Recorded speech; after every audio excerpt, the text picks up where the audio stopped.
I know I do a lot of coverage on players, but today I'm going to switch it up and talk about Chicago Bears head coach Matt Eberflus. Matt Eberflus is entering the second season as the Chicago Bears head coach, and obviously his first-year record was nothing to write home about.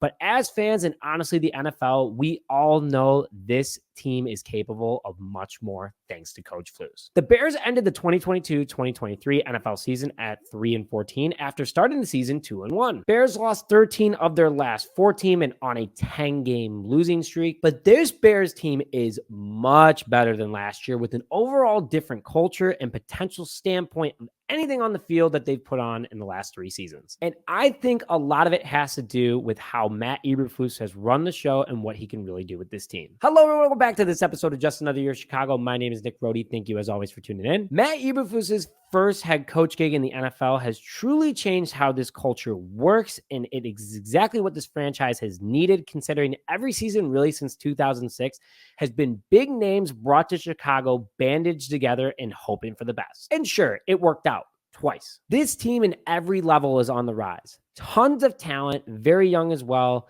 and a well-managed cap, also thanks to Ryan Poles. But also with the right coaching staff can unlock new levels. Before we begin this episode, please like this video. Put your thoughts in the comment section below of what you think of Matt Eberflus. And if you haven't already, if you please could, hit that subscribe button. Also, another Sunday mailbox episode here. Stay tuned at the end to see if your question got answered. So let's quickly go through the history of Matt Eberflus and his coaching career in the NFL. Flus's career started in 2009 with the Cleveland Browns as a linebacker coach, which he did that for 2 seasons. The Browns defense went from one of the worst in the NFL to the middle of the pack, which, isn't too bad. And it was a huge help due to Matt Eberflus's coaching. That success then led him to the Dallas Cowboys, calling him and keeping him from coach from 2011 to 2017. His first 2 seasons, he was strictly a linebackers coach for the Dallas Cowboys, but then over the last couple of seasons with them, he was changed to a linebackers coach and passing game defensive coordinator. During that time, the Cowboys went 62-50 and heavily relied on their defense. That success in Dallas then led to the Colts hiring him from 2018 to 2021 as their defensive coordinator, which we all know the Colts defense has a ton of studs on it. It was been one of the best NFL defenses over the last 5 years until Flus left.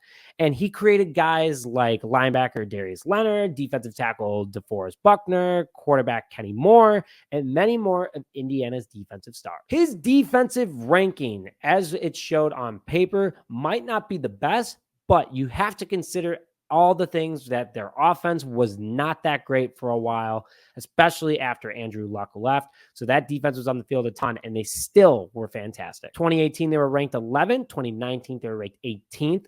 But 2020, they were ranked 10th. In 2021, they were ranked 10th. During that time, though, he had a top 2 secondary for 3 seasons in a row, which is why he has already developed guys like Kyler Gordon, Jaquan Brisker, and many more. So what's in store for 2023? This team is going 10-7, first of all. Last year was a rebuilding year. Flus knew that, and he also was flushing out anyone that he didn't see a part of the future of this franchise, along with seeing the areas of need this team needed and the areas of key development that he and his staff needed to work on. Flus is going to continue doing that along with building the team culture. I have never seen a Chicago Bears team so connected in my lifetime. And, the team activities, the giving back to the community, guys earning time off by working hard.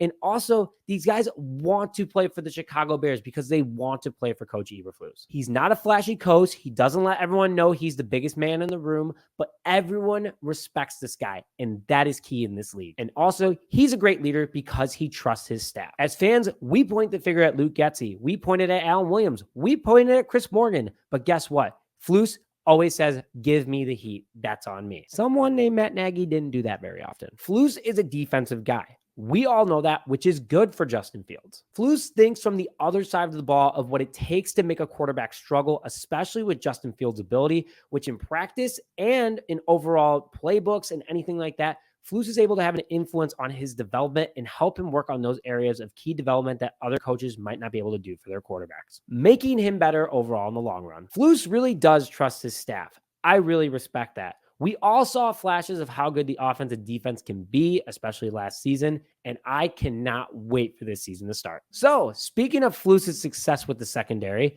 we got a question from Shy Guy 8506 on Twitter. How many takeaways will this secondary have as a whole this upcoming season? This is a good one, and like I said, fits into this show. Overall, last season, we had 14 interceptions as a defense. With the improvements of linebacker and defensive tackle, which helps create more pressure on the quarterback to make mistakes, I'm going with 20 plus interceptions alone. The guys are very young, very athletic, and are led by Flutz's great defensive coaching, which is going to make them unstoppable. You also have a stronger defensive line and linebacking core that's going to cause forced fumbles everywhere. So this team very well could have 35 plus turnovers. Call me crazy, I don't care, but Flus is the guy for the job. He's done a fantastic job with this team so far, and his record is going to completely flip, and it's going to look a ton better. Put your thoughts in the comment section below, but with that, thank you very much for joining this episode of Just Another Year Chicago. My name is Nick Brody, and as always, have a great day.